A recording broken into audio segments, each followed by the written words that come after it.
You don't need another strategy. Here's what you actually need to figure out why you can't implement the things that you already know. I'm Dr. Brooklyn Storme, former psychologist, now business coach, and I help women just like us to build profitable private practices, usually in under 12 months. Being neurodivergent means I see the patterns that other coaches miss, but it also means I'm a truth teller, so I'm not interested in giving you any business advice that sounds good or might be trending, but doesn't actually work for us. Welcome to the Practice Momentum podcast, where we're going to get your private practice sorted out. Thanks so much for being here, and let's get on with the next episode. Okay, in all honesty, I've got 3 different pieces of paper here in front of me with notes I've been scribbling this morning while I was watching TV with Buddy getting ready for work, because the ideas, they just kind of flood in, right? So hopefully this is going to make a little bit of sense, but it's me. We're going to go on tangents, okay? So hopefully you're here for that. Welcome back to another episode, of course. So what was on my mind this morning was I got a message in my, Facebook Messenger, and it was from somebody saying that she was feeling overwhelmed with the review from her website wellness check. So if you've ever had one of those with me, you know what she's probably talking about. They go for about half an hour to an hour, usually an hour, sometimes longer. And it's me going through your whole entire website, basically picking it apart, but doing it with loving kindness, because of course I want you to fix it so that you can get clients, right? You need clients, fill the diary, or maybe you need supervisees for your group supervision, or maybe you need new people for your program, your course, things like that, whatever it is, right? There's a need on the other side of this. And I think, sometimes when people buy things from me, like that audit, I think maybe they're not expecting the level of, detail, and maybe they're just thinking, oh, she's going to give me 5 tips or something. So when I go, oh, well, we need to fix that, this isn't on there and that's missing, could we reword this, and that might appeal to more clients, stuff like that. I think it feels like a lot. They're just not expecting it's going to be so much. But this is just one example, right? But I hear it a lot. And also, I've been doing discovery calls lately, and it's also coming up that people are feeling overwhelmed. Some of my clients share from time to time that they're overwhelmed. And I've noticed myself, like within me, resistance coming up now when people are telling me how overwhelmed they are. And I thought, this is really interesting. I need to figure out what this is bringing up for me. And understanding that, of course, we're all different, and I don't judge any of my clients at all, and I hope they don't judge me either. I just want to be open and transparent and let you know this is coming up for me. So and I was thinking, why am I now starting to get so fluffed up when people are saying that they're overwhelmed? And I don't know, part of me thinks, how is it happening? Why is it happening? What's going on for you that you're experiencing the overwhelm, but you're getting stuck in it, and you're having a lot of trouble moving out of it. And so I'm asking in my mind, I'm exploring, I'm unpacking, I'm wanting to know all of the things that are going into the overwhelm experience for someone, because everyone's different, right? And anyway, I was talking with one of my clients yesterday, came up again, and she said to me at the start of our call, I said to her, oh, how's everything been going? It's so lovely to see you, and blah, blah, blah. Looking forward to, starting the conversation basically. And she said to me, oh, well, I don't feel like I'm making any progress, and just feeling so overwhelmed by everything. And I thought to myself, here it is again, this overwhelm thing. And so I thought, I'm just going to unpack it. So I said to her, can we unpack it? And she said, yes. I said, great. So then we started to unpack it. And she started to say to me, yeah, well, since we last spoke, everything's going pretty well. I've got clients booked 3 weeks ahead now, which is great. I've booked a holiday. I'm going to be going away soon. And yeah, I'm going away for like a bunch of weeks. It was 4 or 5 weeks or something. She was saying that she raised her fees $10. She was saying that, what else? Something about a new referral stream. And I'm just sitting there and I'm listening. And what I'm hearing is it's been win after win after win.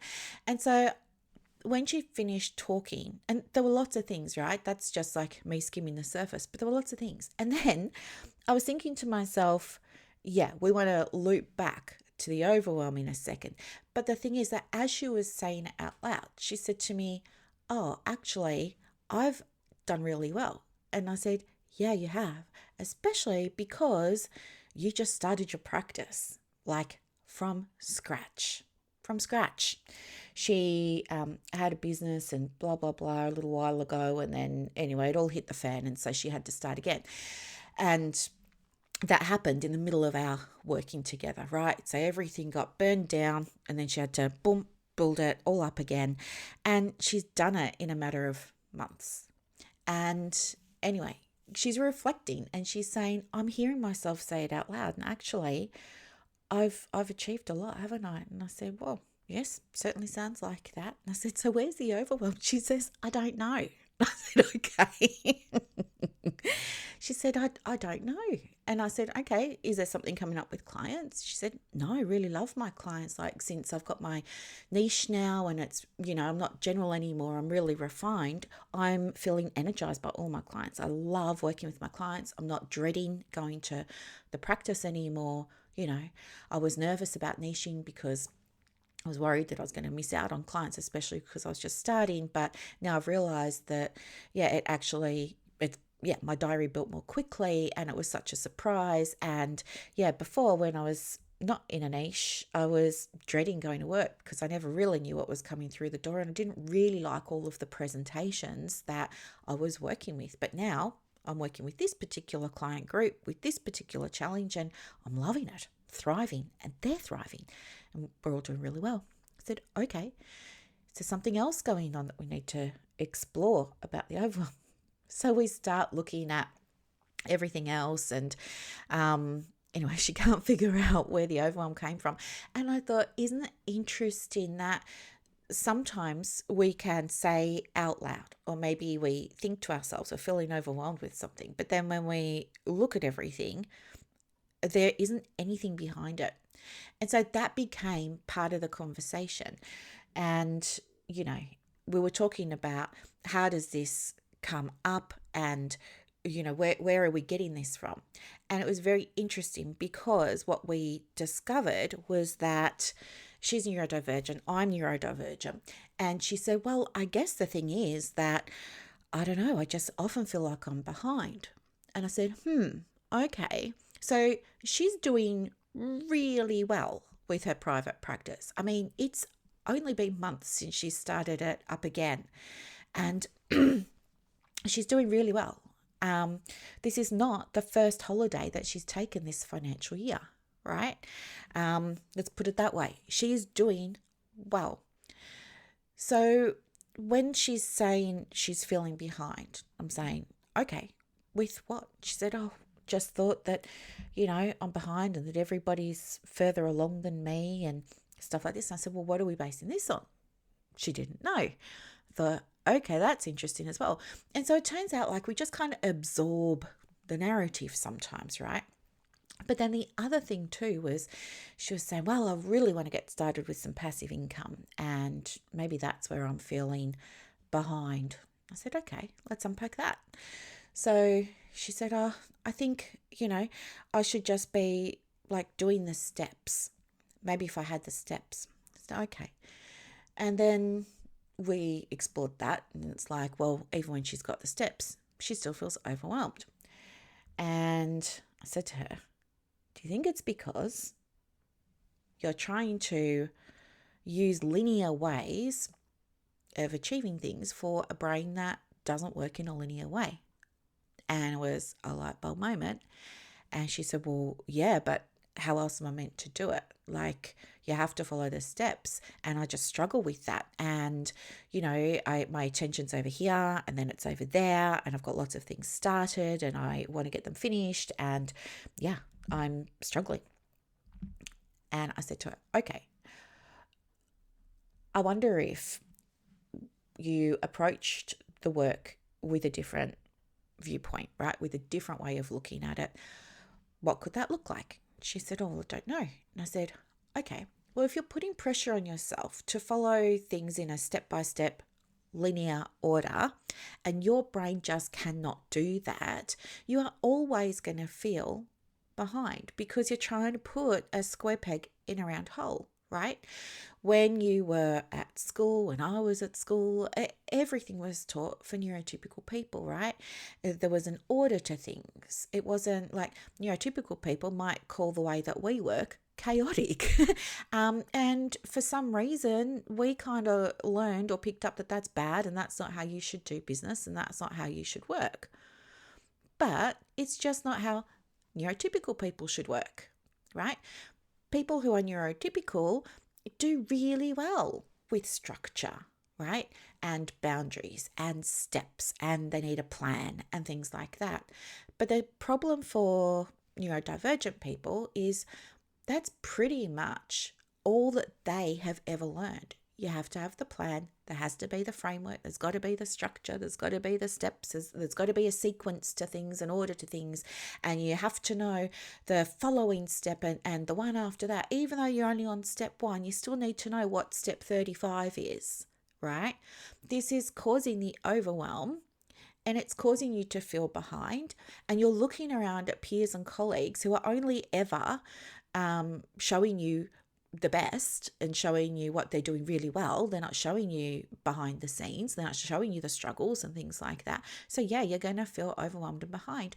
There is, a distinct absence of leaders in private practice that are speaking into neurodivergence and how to run a business as a neurodivergent business owner. There is absolutely space for you to be able to do that. But you need somebody to, show you that, yes, it's possible you can do it. And guess what? There are plenty of women in private practice, increasingly so, that are neurodivergent and crushing it, right? And they're not having plans and they're not following structure and they're not doing those things.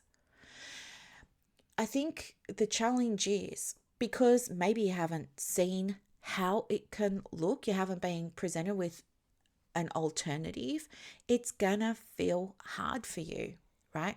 Absolutely. It's gonna feel so hard for you. It would be like, I don't know, if I was a cat and I was going to supervision and all the supervision were dogs, right? Cats and dogs. I'm the cat. There are all these beautiful dogs, pink bows in their hair and stuff, sitting around supervision all talking about the dog way of doing things. And here's me as a cat trying to fit in and trying to take the dog ways of doing things, and it's just not working for me. And I go back to supervision and I see that all the dogs are moving forward and they're kicking goals and I'm not, and I feel behind and now feel really overwhelmed. Understandable, no? Yes. And then take it the other way. What if, you were around other cats? What if you're around other cats and all those cats were like, oh yeah, play with the ball of string. Doesn't matter which direction it goes in. The fun is in chasing the string.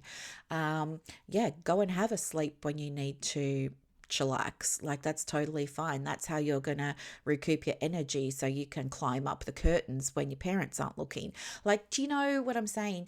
There's been an absence of exposure of what it can look like. And here's the thing that I know, and that I'm sure a whole bunch of my clients will attest to.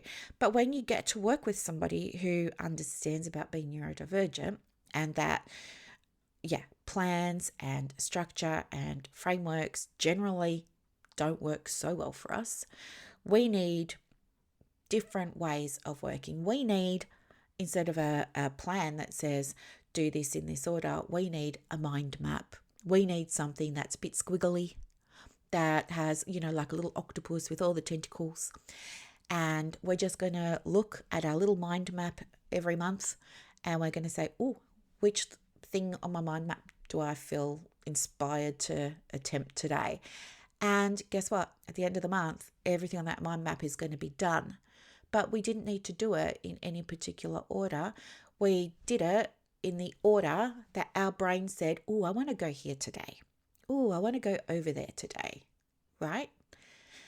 And when you can do that, you get to achieve your goals and you get to make progress, and you're not comparing yourself to anyone or anything, because you understand that if we're all cats and we've all got our own mind maps, or like, I'm just a big fan of visual things for neurodivergence, but I'm saying mind maps, but it'll be your own thing. But let's imagine we're all there and we've all got our own goals and we've all got our own mind maps and we're all just doing our things. There's no I'm falling behind. It's just you're doing this squiggle over here this week, or you're feeling drawn to that squiggle over there this morning, and then in the afternoon, oh, now I feel like doing this thing over here. Do you see what I'm saying? So you can have I call it a wiggly approach to business, but my client articulated it better and she said flexible.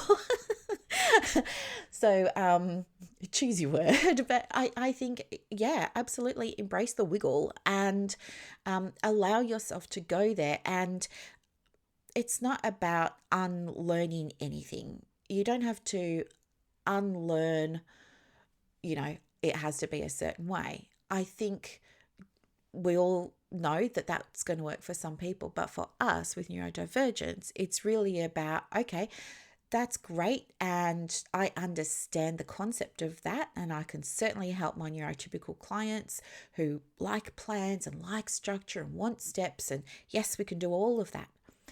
But I also know now for myself, it's okay for me to have the Brooklyn way of doing things, right? Or the Cali way of doing things, or the Madison way of doing things, or the Susan way of doing things.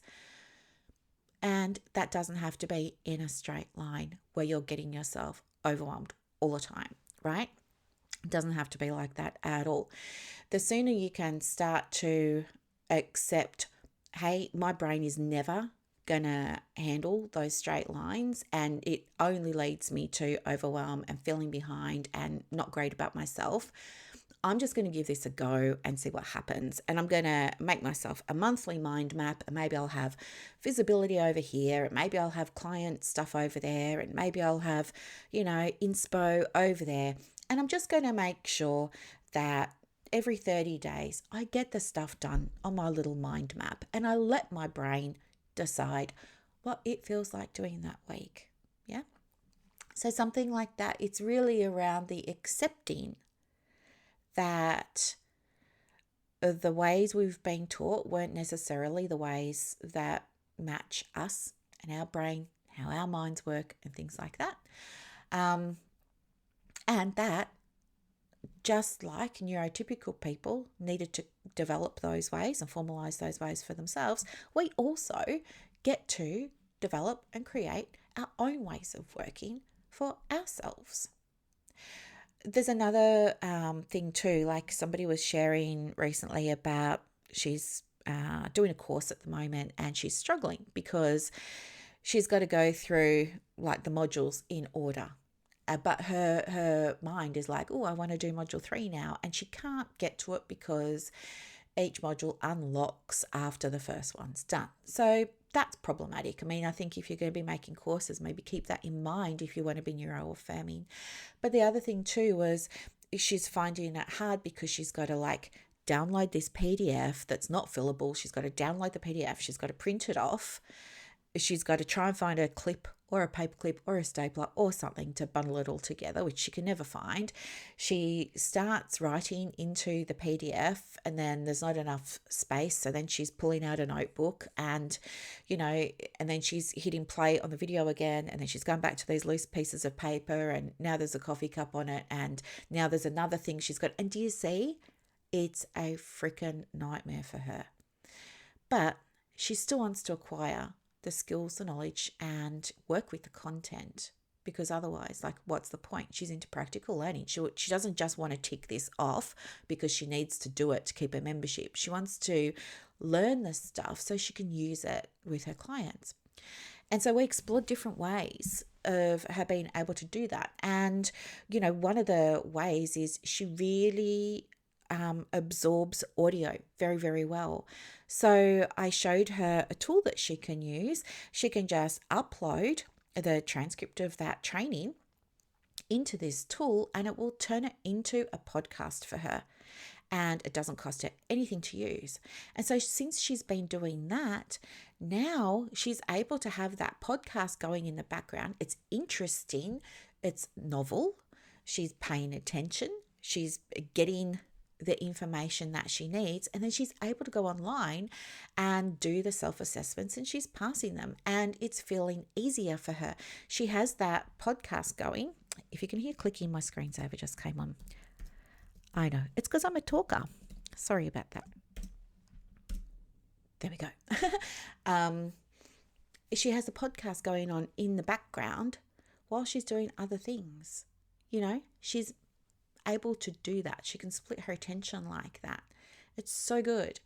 And so I really feel like if you're saying to yourself, I'm overwhelmed, and you're getting stuck and then you can't move forward and you're getting frustrated and you want to blame something. Oh, it's because of, I've got to print the PDFs and it's because this won't unlock, or it's because I need a plan. I need the steps, right? No, if you're neurotypical, it's not because of that. You're picking up, you've absorbed what other people say and it's now like part of your beliefs that this is what you need. And I want you to know it's not what you need. What you need is, to give yourself space to really look at when you're crushing it, what's going on? Like, what are you doing when you're crushing it? I bet you're not following a stinking plan, right? I bet you're getting inspired. Oh, somebody that I was speaking to yesterday, she used the phrase magic and it was peppered throughout our whole conversation and we discussed it. And I think it was just amazing because sometimes it felt to me like, in a way, she was almost downplaying the magic. The magic was these moments of just knowing, right? Even though probably somebody else might have said, oh, yikes, you need a plan. What if it fails? What if it doesn't work? How are you going to do it? What do you mean you're just going to make this big life decision and, you've got no idea how it's going to work out? She, I think sometimes was almost apologizing for the magic, almost downplaying it, like feeling like she shouldn't really be talking about it, which of course made me want to dial it up because for her, the magic, what I think have been her aha moments, her moments of inspiration. You know how we all get them, right? That those moments where you just kind of like, you get this idea and you just know you got to run with it, and nothing could really deter you. You just know you got to do it. I think that is something that happens for all people. But I think maybe the experience is different for somebody who's neurodivergent because this is just my 5 cents. So please don't email me saying to me this happens for neurotypicals and blah, blah, blah. I'm just sharing my experience, right? I think that it's different for neurodivergent people because when they get the inspiration and they let themselves go there, that puts them into, or can put them into, hyperfocus, right? They lose all sense of time and space. They get this idea first thing in the morning and they don't get up from the computer until it's dark outside. And even then, it's annoying that they've got to interrupt themselves to go to the bathroom, right? But when they finish their hyperfocus, they have gone from inspiration to a completed thing and it's there ready to go. And I have seen this with counsellors, psychologists and social workers that are running private practices, clients of mine, do this.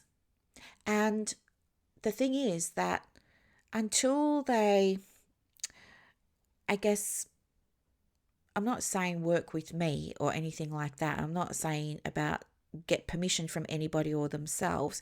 I guess until they feel, I don't know, like it's okay or it's allowable or it's safe or they're willing to take the risk and just go there, they can continue to feel stifled and frustrated because sticking to that plan that was never made for them, that doesn't work the way their brains work, is always going to be a challenge, and it's going to be very hard for them to get the dopamine that you get when you complete it, when you tick a thing off, when there's the success, right? Versus if you get that inspiration and you tell yourself, well, my diary says that this is my admin day. So I really do need to get these emails written, and I really do need to find the file from 7 years ago for the subpoena that I've got to write the report for, and all of that. If you allow yourself and you're there in the morning and you're just watching something like I was this morning, and boom, you just get the idea. If you allow yourself to just say, okay, let's just see where this goes, you end up with something that's really, really high quality. It's usually innovative. It's going to be creative, and you're getting dopamine with every single action along the way. Whereas if you're following a plan and you've got to follow the 7 steps to success or something like that, you're waiting until step 7 to get the dopamine, right? And because it's rare for, well, again, my opinion, I'm sure there are always exceptions to the rules, but by and large, I believe it's really hard for somebody who's neurodivergent to ever get to step 7 and get the dopamine. But if they sit down and they allow themselves to map out the thing or be creative or brainstorm it and then take it further and look at what could this really look like, and they just let themselves go there, they're getting dopamine like on a drip for that whole time that they're focused on that thing, right? And if you're neurodivergent, you probably, hopefully, know what I'm talking about. Like, you just feel so good while you're doing it because you do a step and then that inspires the next step. And then that inspires the next step. And it's like you're flying on the seat of your pants and you don't know what's coming next.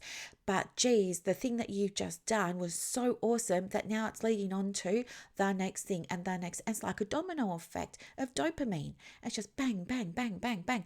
And then you get to the end and you're like, whoa, I can't believe I did that. And you look at the thing that you've done and yeah, you've been in hyperfocus for hours, but it's done. It went from ideation to completed thing that's now here in the world that you can use in your business, with your clients, at home, like whatever it is that you're doing. And you've just done something that might take somebody else 4 weeks, 8 weeks, 90 days. You've, we would say smashed it out. You've just got totally absorbed in it, and that's one of the beautiful things about neurodivergence as well, right? When we are present, we are so present, or we can be so present rather, that our presence can be at the exclusion of so many other things. We're not even aware of time, of our tummy, of the toilet, of, the sunrise and the sunset. We are so present. It's at the exclusion of all the other things. And guess what? When you remove the expectation we have for ourselves of we've got to do the steps and it's got to be done this way and it's got to be done in that order, and you just say, do you know what? I'm just going to do it my neurodivergent way, my wiggly way, my mind mappy way, my audio podcast way, and see what happens. I bet you're going to be happier.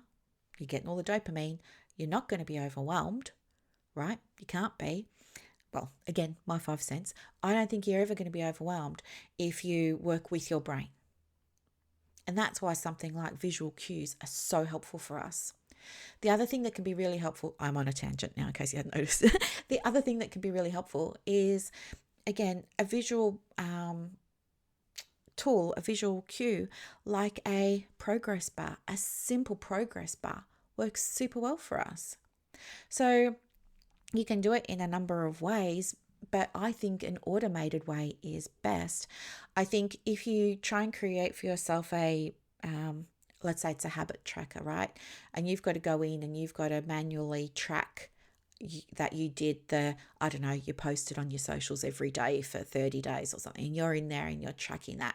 I think you're probably going to forget to do it. I think you'll probably start strong and then you're going to get distracted and then you're not going to do it. And, your social posts might drop off and not be as consistent anymore. And then you're going to, somebody's going to say, how are you going with your 30 days? Oh, I finished mine. And somebody else can say, yeah, I finished mine. I'm going to do it again. And it was so great having the thing. And you're there going, how the F is everybody doing this? And you're going to feel behind and you're going to feel overwhelmed, right? But I think when you're working with your visual cues that are automated, I think that's better because it's unexpected, because you're not attending to it. So it feels like a surprise, right? So, example, if you're like, I make heaps of things with AI now, right? All these things that, and I'll tell you what they are as well, because if you're neurodivergent, well, even if you're not, these will be interesting and helpful. But in a lot of the things that I make for myself and even for my clients when I make them, I include progress bars so that they can see how they're going, and it feels really nice. And the other thing that I do is I gamify stuff. So it's not so easy to gamify things if I'm making a resource for a client, but I'm sure the functionality will improve. It's kind of like, do you remember when computers first came out and they were the black screen and they had the green writing and all of that? And if you're young, not like me, and you've probably seen it in movies, right? And then look at now, we've got whole videos that are made online, and we've got font pairings and stuff like that. It never used to be like this. It just used to be a black screen with this horrible green writing. And I can remember when I got my first computer in 1995, it was a whole 1 meg of memory. I know. I got it from the Smart Shop at Monash University, the student section there. And it was this big, heavy, clunky thing. It had this great big tower, floppy disks. Remember those floppy disks? And I thought my computer was the bee's knees because it had orange writing. Orange, like, the lights in the city when you go driving and they're on the freeway and stuff, that kind of orange. I thought it was so cool. That was like the level we were talking about back then. And the reason I'm saying that now is because when I'm talking about gamifying your things now, it can feel a bit tricky with some of I'm talking about AI because that's what I'm using, because it's at that stage of development. It's still very early, but I know it's going to improve. But anyway, I can do things to gamify it, like, randomly give people confetti on their computer screen when, something happens and they're not expecting it and they get this little shower of confetti. That's a nice way of having some dopamine. I can set up progress bars that track things for them automatically. I can put timers on their stuff if they want to have a little bit of focus time and stuff like that.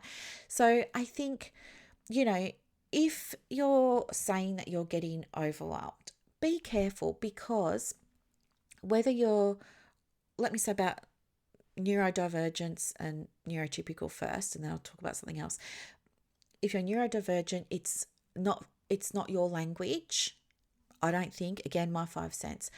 Overwhelm does not belong in our vocabulary. The overwhelm is happening because you're trying to square peg round hole it.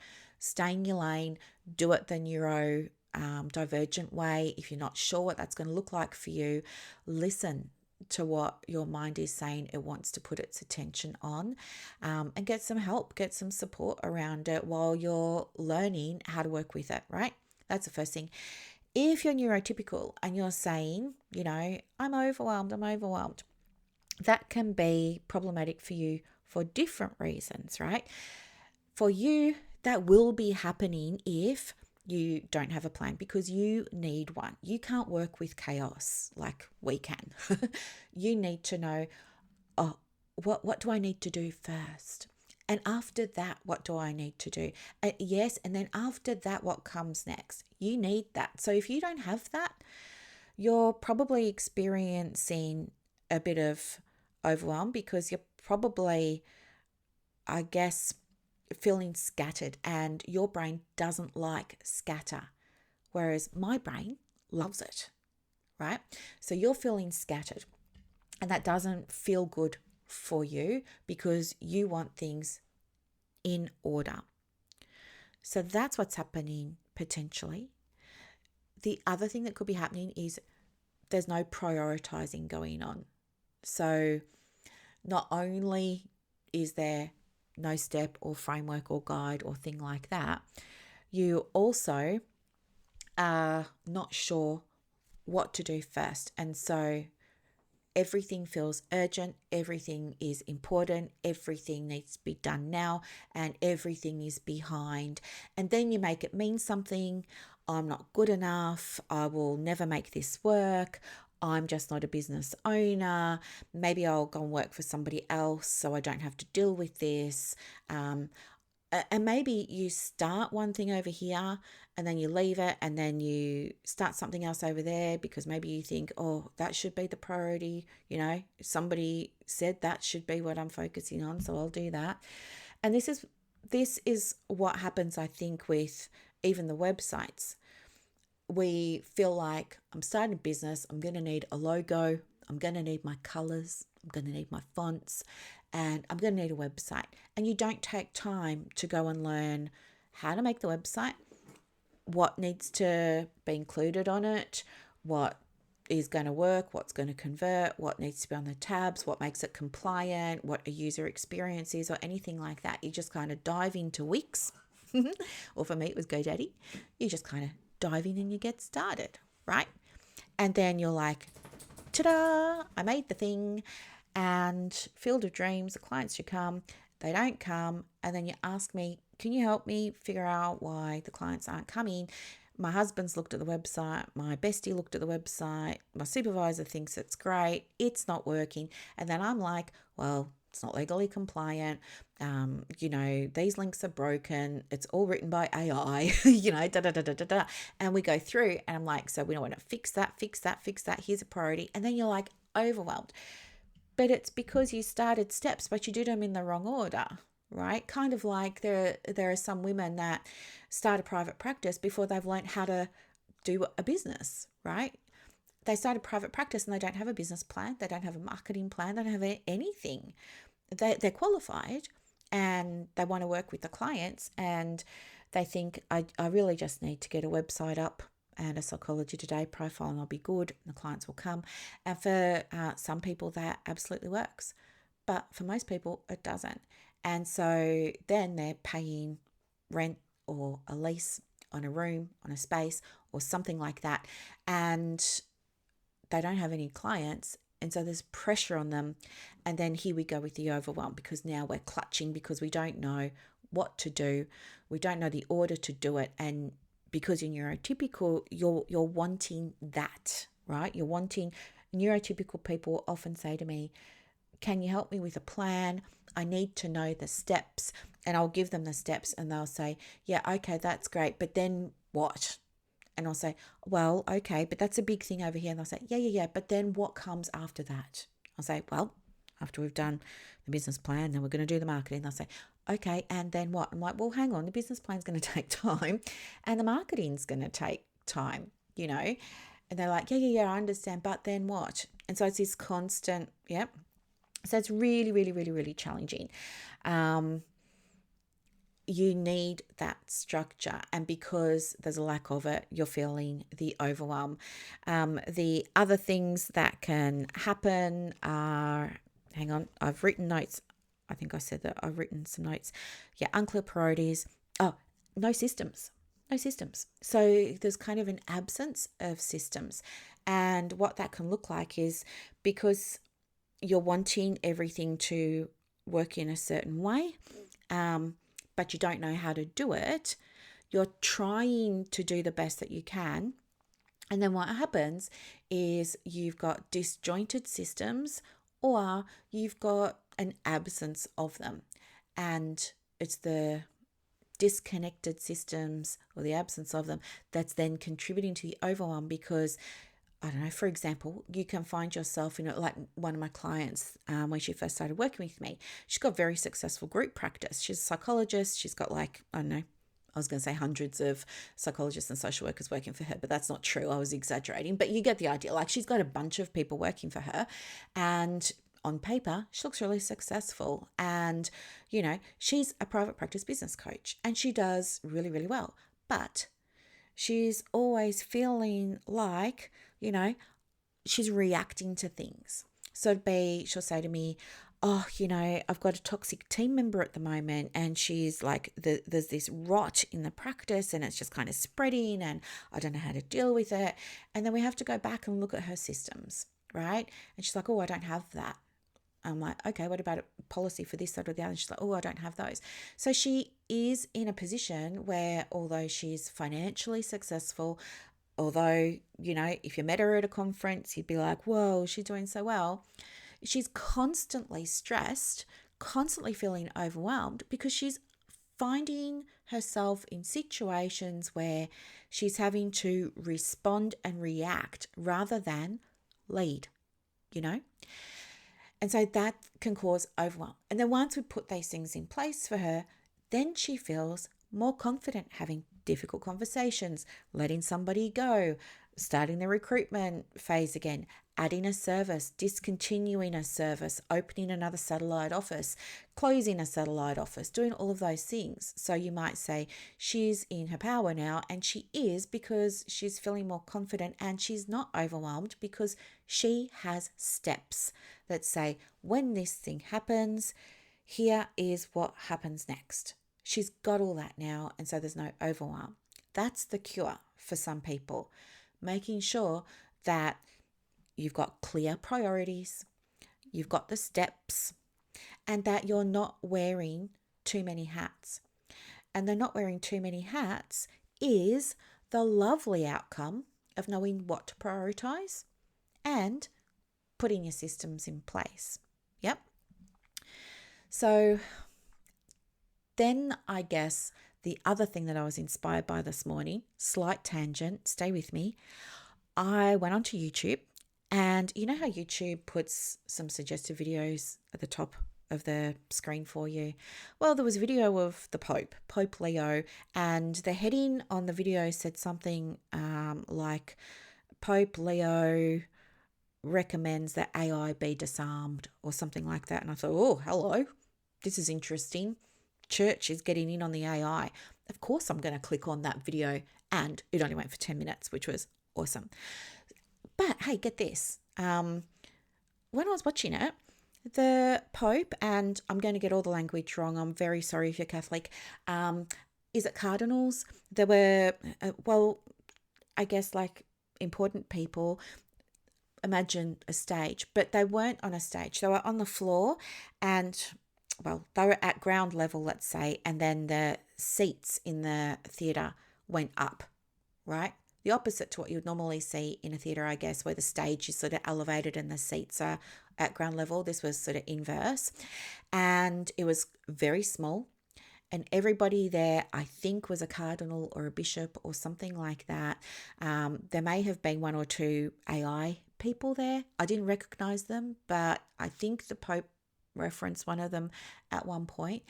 And I started listening to what the Pope was saying, and I went into it like ready for a fight, because I just see so many benefits with AI. Like, it is helping me with my business so much, and it's helping many of my clients in their businesses so much when they're, learning how to use it, because I teach them that. If that's something that they want to do, I teach them how to use it. And anyway, so I was like pre-fired up, I guess.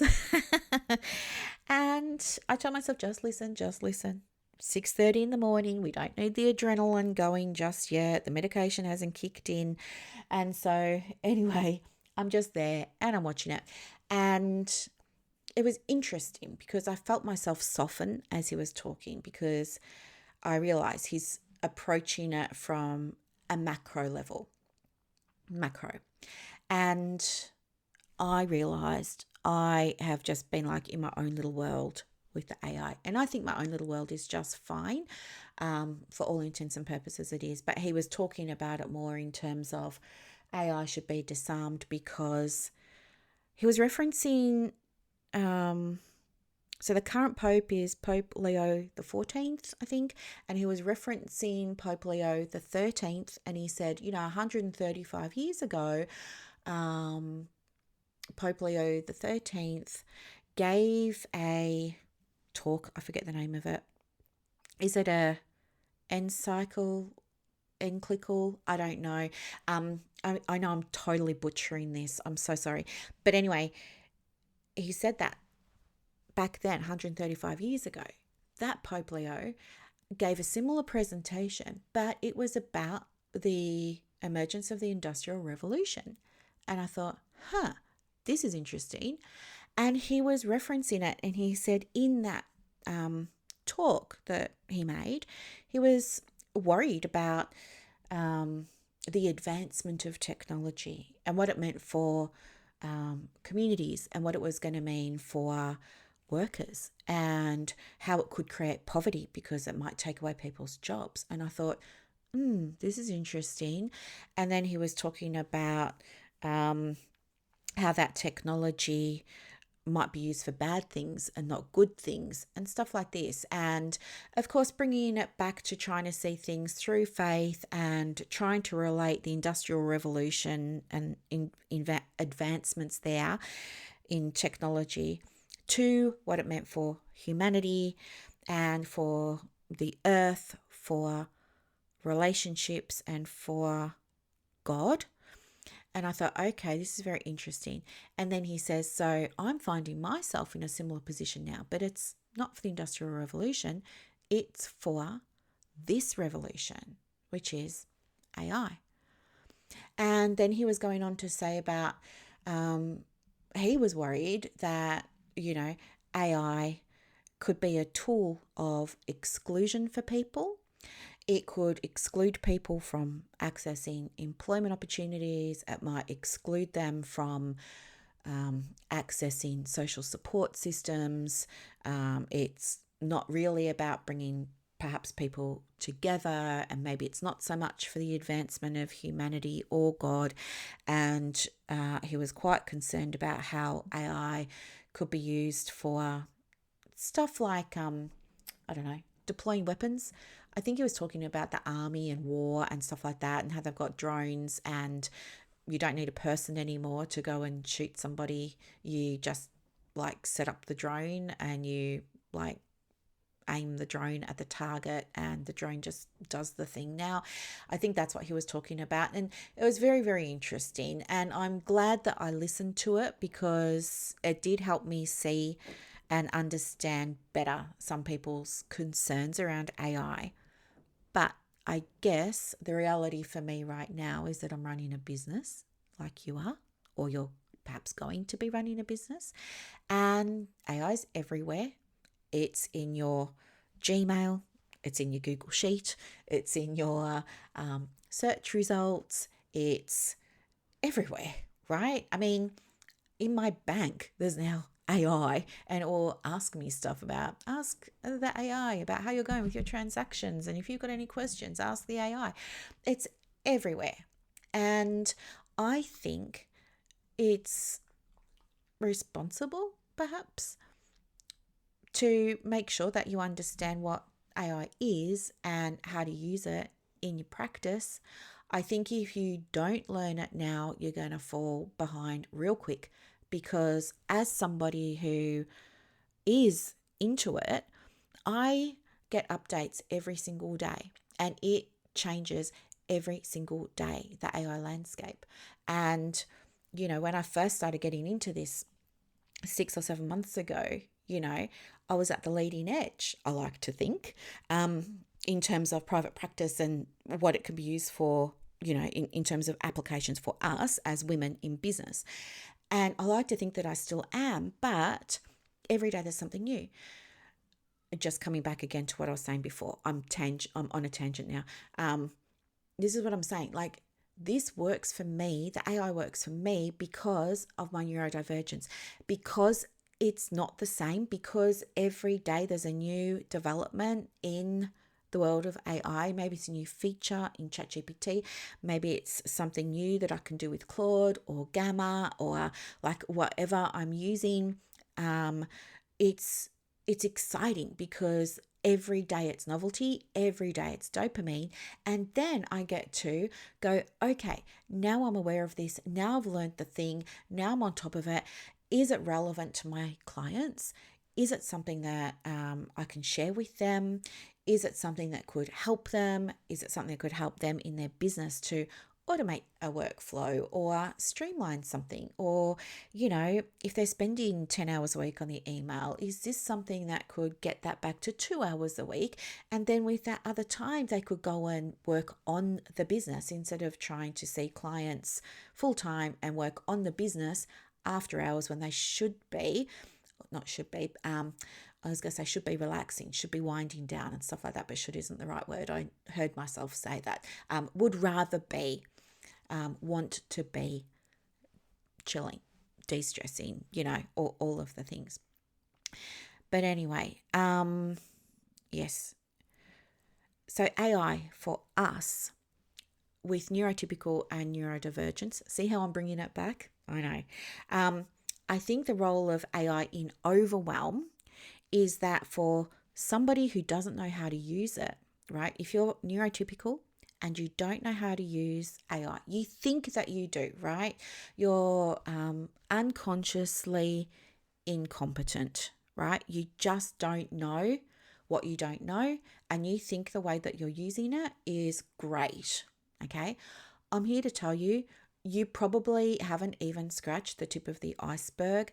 And I'm saying that from experience because I used to think I was using it great too until I went and learned and I did courses and stuff like that. And it brought me crashing back down to earth very quickly. I was not the smartest one in the room. I went in there cocky and confident thinking I was quite smug and I thought I knew more than the teacher. Turned out, no, right? I didn't know more than the teacher and I had so much to learn and I did it, right?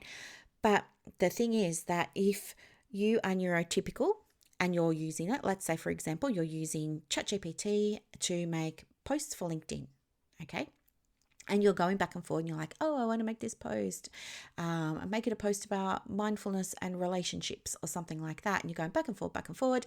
And then you get the output, you go and post it and you're like, yeah, I'm using AI in my business.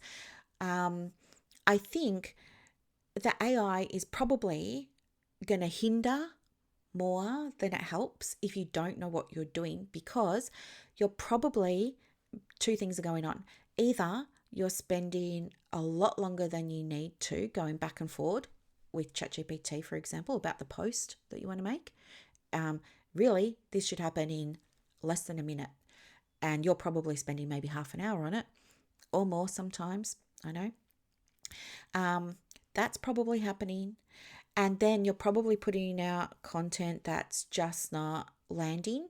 And so it's not generating inquiries, it's not generating bookings and stuff like this. And then you're feeling overwhelmed and you're feeling behind and you're feeling like, why is this happening to me? I'm doing all of the things. And I think the other way that the AI contributes to overwhelm, number 3, is because it will, it's programmed to give you suggestions, right? So you might get to the end of the iterations that you're doing with ChatGPT on your LinkedIn post and you're going to say, okay, great, thanks so much, I'm going to go and post it now. And Chat's going to come back to you and go, yeah, and when you've done that, how about we do this? Or we could do this thing, right? And you might want to look at that thing. And now all of a sudden you've got these other ideas in your head that you weren't even thinking about. And now you're wondering, maybe one of those is better than what I'm about to put up. Okay, I'll go down the rabbit hole. And you lose more time. And then you get confused and you don't know what you're doing and you're feeling really overwhelmed. And then you're like, I hate AI. It doesn't work for me. Da, da, da, da, da, right? I even used AI for my website and I felt really good about it. And Brooklyn taught me a new one.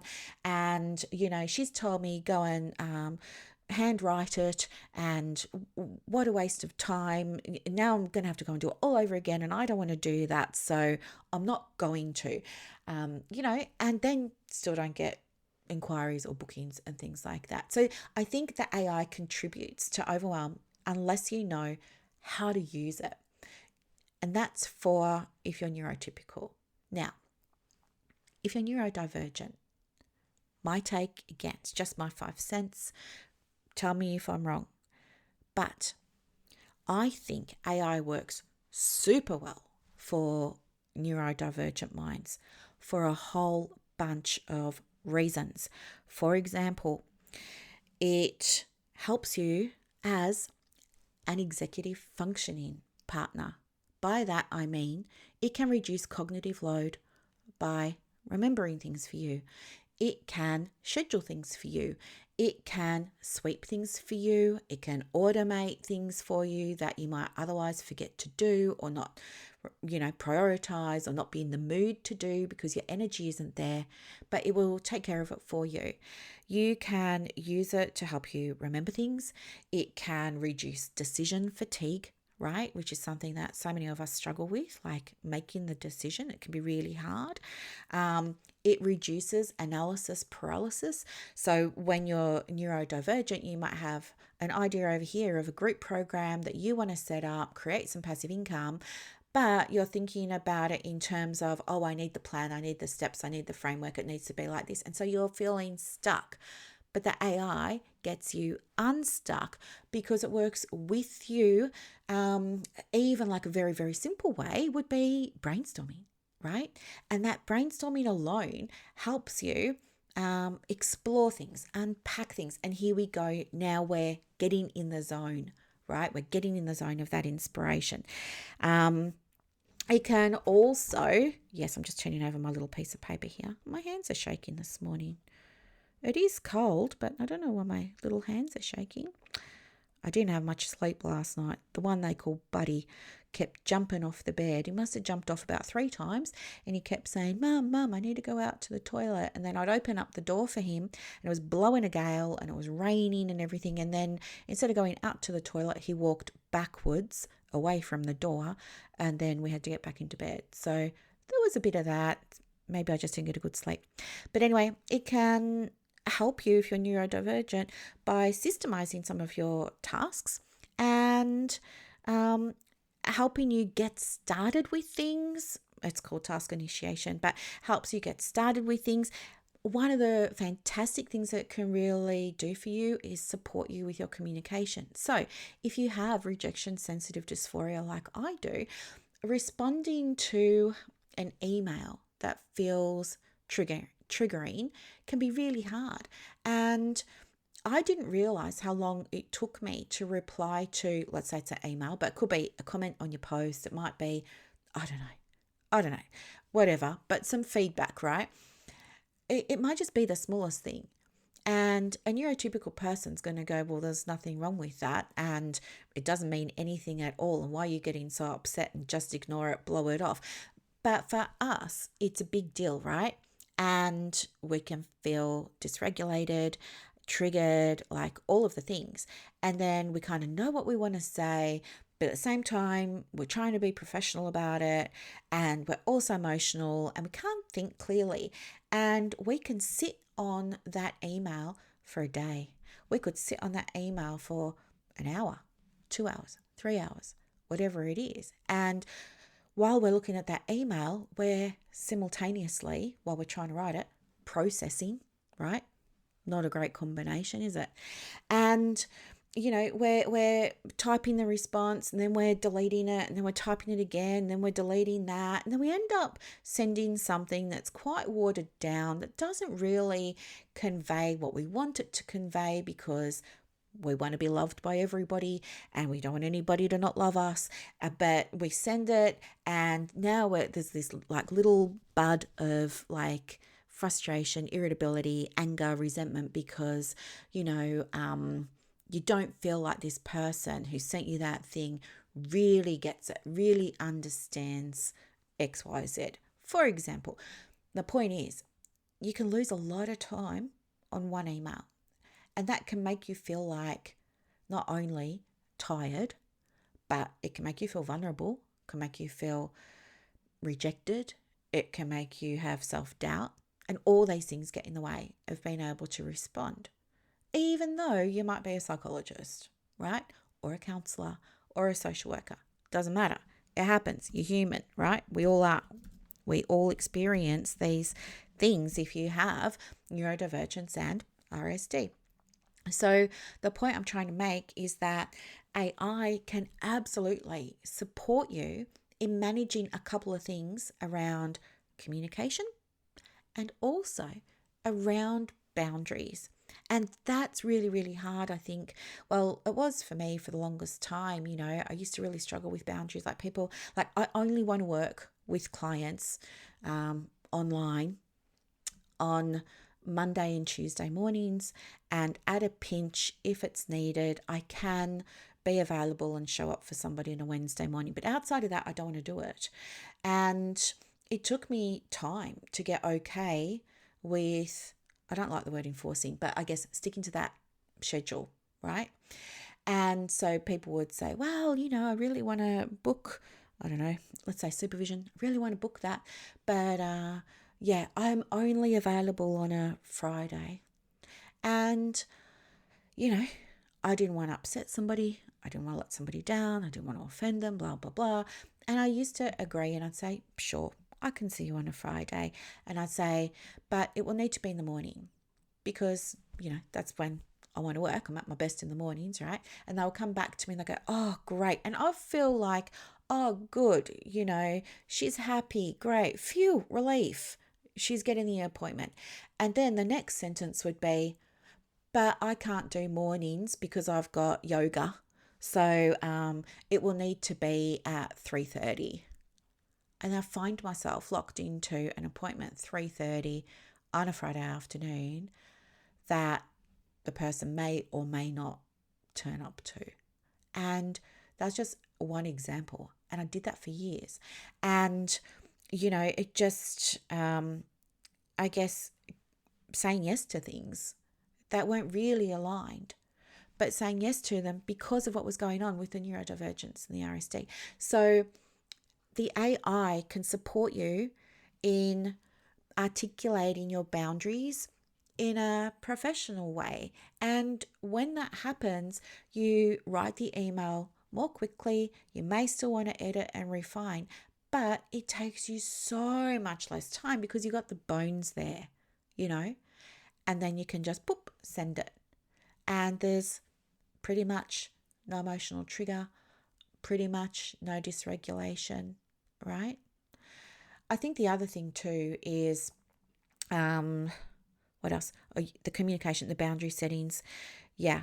Hang on, I'm just trying to read my writing. I can't read my writing. I've got boundary setting. Find something we can find challenging. Oh, yeah, it just helps us do the things that other people find easy, that we find challenging. It can really help us with brain dumps too, right? So, some of my clients who are neurotypical, they really love planners, and I will send them a little planner sometimes because I know that they love that, and they love to like map out what the week's going to look like, and they will check their plan at the end of the day and they know what's going on in their practice the next day. And the next day comes and they can follow that thing. But in my experience for myself and with some of my neurodivergent clients, we try that, right? We try to have the weekly plan. Oh, well, I'll do my admin on this day and I'll do my invoices on that day. But what can happen is the day comes and we're just not in the mood. The motivation isn't there. The drive isn't there. We don't want to do it, right? And so we end up fluffing around doing other things. Then we feel bad because we've been conditioned or taught, whatever it is, that you have to do the thing that needs to be done. And you said you were going to do your invoices today and you haven't done them. So therefore, you're behind. That means you're not a good business owner, blah, blah, blah, blah, blah. But what the other thing I know is that when you're neurodivergent, maybe you want to have like an overview of the week or an overview of the day. And then in the morning, you're going to say, oh, okay, and I'm seeing some clients this morning. And then I wanted to do these things this afternoon. I wanted to pre-write my blog posts and get them all scheduled in weeks so that they publish one a week, for the next 5 weeks or something like that.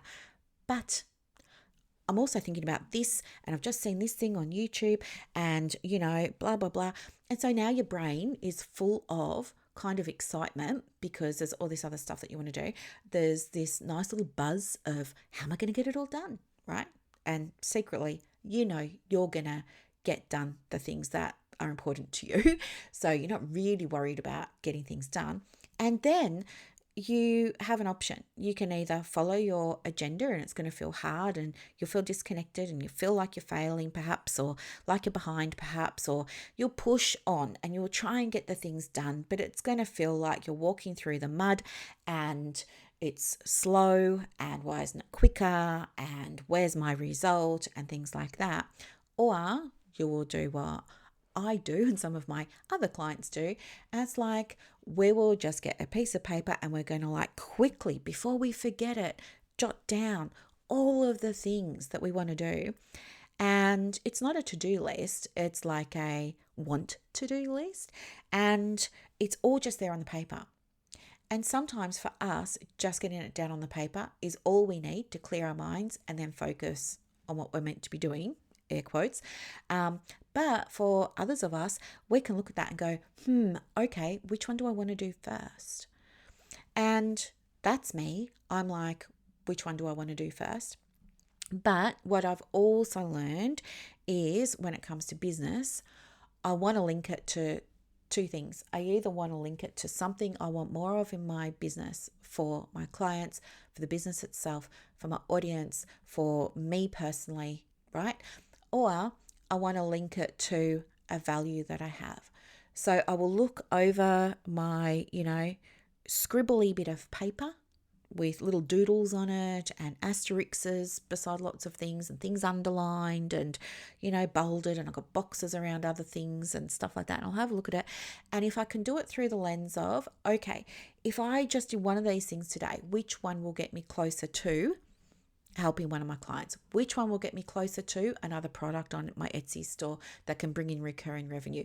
Which one will get me closer to adding a new lesson in the resource hub? Which one will get me closer to my revenue goal this quarter? Which one will get me closer to 2 new inquiries today, right? Then it's really easy because one or two of those inspired things will jump out at me. And then I just tell myself, right, I'm going to do these things or this thing before I do anything else. So for me, I like to get up early now. I wake up at 6:30. I want to have a slow morning with Buddy. And so that looks like coffee, pajamas, cuddles on the couch with the blanket, in the dressing gown, watching whatever stuff I feel like watching in the moment. And we do that for an hour till 7:30. Then it's like have a shower, feed the dog, open up the house, boot up the computer. I'm just kind of like slowly that next half hour till 8 o'clock is just me sort of getting ready for the day. And then 8 o'clock, that's when it's usually, 8:15, that's when I want to start work. But in my mind, I officially start at 9. I give myself this 8 till 9 or 8:15 till 9 kind of grace because I know in the morning that's when all the ideas rush in and that's when I feel so inspired. And so I know I get stuff done very quickly. So I want to use that time and say, oh, okay, I hadn't planned on doing an email today, but yeah, I can absolutely talk about this in an email, link that email to a discovery call or a website check or the coaching programs or, whatever I'm doing, like a free resource or something like that. I can, yeah, and that makes sense. And and I'll just go into Flowdesk and boom, bang out my little email, handwritten, not AI.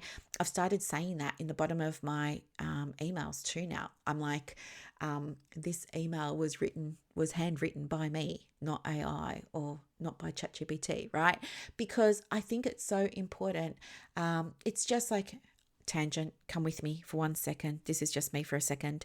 I find it offensive to get a response to a personal email that's been clearly written by AI. I find that so offensive. It happened to me yesterday. I sent somebody an email and it was a personal email and I was raising a concern about national standards, Anyway, a whole other podcast episode. But I was raising a concern and it was a legitimate concern. Other counsellors who are members of the ACA brought it to me. I was like, hey, there's something to this. I want to get some guidance or get some clarity, blah, blah, blah. And so I sent an email to a colleague and I was like, hey, this is what I'm hearing. This is what I'm thinking. What are your insights? Like, am I on the right track with this? Blah, blah, blah. And I got back an email that was full of the M dashes, full of the it's not this, it's that, and saying actually everywhere, and saying it matters everywhere. And I was like, seriously? I felt so disrespected. And I know that that's not the person's intention, right? That person was probably like, oh, SH1T. Here she goes again, ruffling feathers, causing trouble, all under the umbrella of advocating for people. She's a troublemaker and we need to rein her in a little bit. So I think they've just gone off to AI to figure out how to deal with me. Because maybe they wanted to just make sure they were covering all their bases or something. And then they've come back to me with this very disjointed email that didn't flow. And it didn't really make sense because it had all this superfluous CRAP in it. And I was like, I felt so offended and just so disrespected. And I know that if I said that to this person, and they CC'd other people in on it, I know. But so all these other people got to see my email, by the way. Not great. But anyway, the thing was that I just know that that wasn't their intention. I think their intention was butt covering, basically, which is fine. But yeah, it just felt like I felt let down. I could understand an AI written email for your marketing. I don't know, if you've got a free thing on your website that's going to help me with my business and automating more stuff, for example, I'm going to sign up. I'm going to give you my first name and my email address. I know I'm paying the price and I know I'm going to start getting emails from you now. And I expect they're probably going to be written by AI. You're not going to be writing every single person who downloads your free thing a personalized email. I get that. But, that is less of a concern to me than one that's written from a colleague to a colleague, right? Not saying don't use AI to write the email, but there are ways of doing it. Anyway, that was just my experience. It's just what it felt like for me. And it just reinforced how I want to write the emails myself. And I can use AI to help me. And sometimes I have used AI to help me. The difference is I know how to use it. I'm not just going in there and saying, write me an email, write me a reply to, I don't know, Sarah about da da da da da. There are ways to use it, and that's not the right way, I don't think. But anyway, back to the neurodivergence. It can really help you with, the brain dumps in the morning. And as I said, the way that I work with the brain dump with AI is you can throw it into Claude or ChatGPT, and you can say, hey, I need to organize my thoughts this morning. I want to make sure I get these things done, but I've also got these other things. Can you help me organize it? Help me, map out what the day could look like, right? And there are lots of ways that you can do that. It can, if you want a schedule, you can make a schedule. If you want it to help you figure out like when your energy is best and which tasks might match the energy, it can help you with that. If you want a mind map of how the day could look, it will do that for you. So you can use it as a tool to help you organize the brain dumps so that you don't have to just like dump and run and just focus on the linear things. Okay. Super duper helpful. And it really helps you with, I find, initiating creativity, right? So what I mean by that is when you, I don't know, share an idea, right? You might be like, oh, I've got this inspiration, like me with my Google Chrome extensions. I'd be like, oh, I want to make this Google Chrome extension, da, da, da, da, da, and blah, blah, blah. And I'm just sharing all of the things, right? And I say, oh, yeah, I really want to do it because this is on my heart. This is on my mind. I'm seeing this pattern showing up with my clients and I want to help them fix it, solve it, resolve it, all of the things. Then it can inspire me because we can go back and forward about, have you considered this? Or is this also important to you? What about like what interface would work best? And, well, I don't know. What have you got? And so we can have all of this. And then you're like, oh, yes, that. Oh, yes, that. Oh, yes, that. And so that's what I mean. It can really spark creativity. I think AI is brilliant if you are neurodivergent for all of those reasons. I think it's also so helpful as a tool for you if you're neurotypical and you're somebody who really loves analysis, who loves a plan, who loves the structure, the frameworks, the formatting, the goals, the ticking things off and stuff like that. No matter like where you are on that whole spectrum, there's a way that AI can work for you. And that is why I'm so passionate about it. I think it really is going to, and I know it's very early days, right? It's only been around like 24 months, a little bit more. And I mean, that wasn't even really mainstream, right? But anyway, I think there are so many opportunities here, no matter what type of practice you run, no matter who you work with, no matter how you help, no matter if you're neurotypical, neurodivergent, it doesn't matter. There are so many opportunities for you in all different ways. But if you don't know what they are, you're never going to be able to leverage them for your business. And it's possible then that you may start falling behind. The reason that I know this is because, for example, as I said, like I teach my clients about how to use AI to do things like, this week it was creating a resource, right? A couple of my clients, one's got a group private practice. The other one, I'm not sure if she has a group private practice or not, but yeah, we were looking at how we use it for resource creation. We created some resources straight away. Their confidence is up. They're feeling good. Now they're going to go and put these resources out into the community, and they're establishing themselves now as leaders in this, right?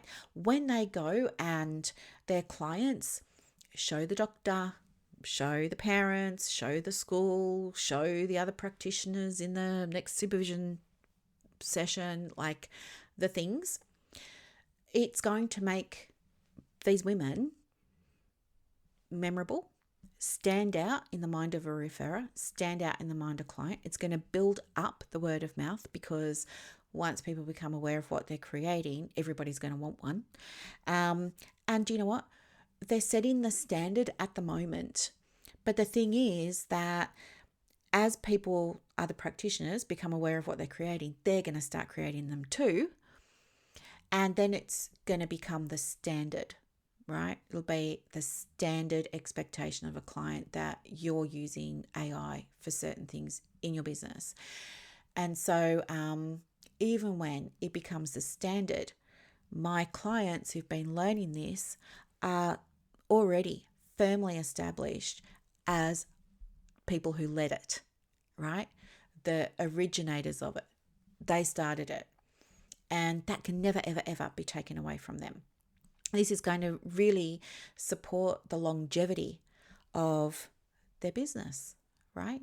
It's doing things like this that create client referral pipelines, that create the consistent sort of queue of clients in the wings ready to replace the clients who are finishing up. If you want to be part of that too, you can be. As I said, I teach this to my clients one-to-one. If they're at that stage and they're wanting to learn it and it will be helpful for them, but also over in the Resource Hub. And I will put the link there. Now, the Resource Hub is not free, okay? It's $33 and there's a 7-day free trial. So you can come, you can check it out. It's only brand new, this little community, but we had our very first practical workshop on Monday or Tuesday, I forget when it was. When's today? Wednesday. Monday, we had our very first practical workshop, and the people who attended went away with creations and they're super proud of them, right? And now they're like, what's next? What else can we do? What else can we do? What else can we do? So you can come there, you can get templates, you can get the resources, you can customize the resources, all those kinds of things. You can start using them. And if you want my help with your stuff, you can absolutely get it on one of those calls. So I'm just going to do fortnightly workshops, and each workshop's going to be on something different. Now, if you don't want to join a $33 a month membership, that's fine. If you don't want to be a coaching client, that's fine. But if you would like to, I guess, assess where your knowledge is of AI, if you're feeling like you're hitting a glass ceiling and you don't know why it's not giving you the results that other people seem to be getting and things like that, you can book a one-to-one session with me and I will give you AI coaching. I'm a qualified AI coach. We're going to do it for your business and you and I will be online together. We can do screen shares, all of the things, and you're going to leave that session with me with either something in your pocket, so to speak, created, done, or skills that you didn't have when you came to the call, or knowledge that you didn't have when you came to the call. Okay, so if those things would be helpful, amazing, they're there for you. And then I also teach practices how to use Claude Cowork in their business when they've got teams and stuff like that. So if you have a group practice and you're wanting to look at, okay, how do we use the AI safely, ethically? What can we do? What can't we do? If you're wanting some of that, of course, reach out, let me know. I'll put my email address in the comments. You're most welcome to ask the questions, okay? And I will handwrite the answers. So I hope that this was super helpful and super interesting. We covered like a couple of big things. I probably was not expecting to talk about the Pope today. It was fun to be able to talk about the application of AI tools for working with neurodivergence or being neurotypical. And I really hope that you have a better understanding now of what could be contributing towards the overwhelm and what you can do to sort of get through it and get out of it. Okay. I hope that this helps you so much, because I don't want you being stuck. It's about momentum. It's about keeping you going. Okay. Thanks for listening. Bye. And that's a wrap for this episode of the Private Practice podcast. So as you reflect on today's insights, imagine creating real success in your private practice without going down rabbit holes or exhausting yourself with business activities that don't move the needle. With Practice Momentum, you have push of a button help available on demand. It's like having an expert in your pocket ready to guide you whenever you need it. Visit brooklynstorme.com to discover how Practice Momentum can transform your approach to building a thriving practice. I'm Dr. Brooklyn Storme, and I'll see you next time as we continue exploring the mind, business, and spirit of private practice success.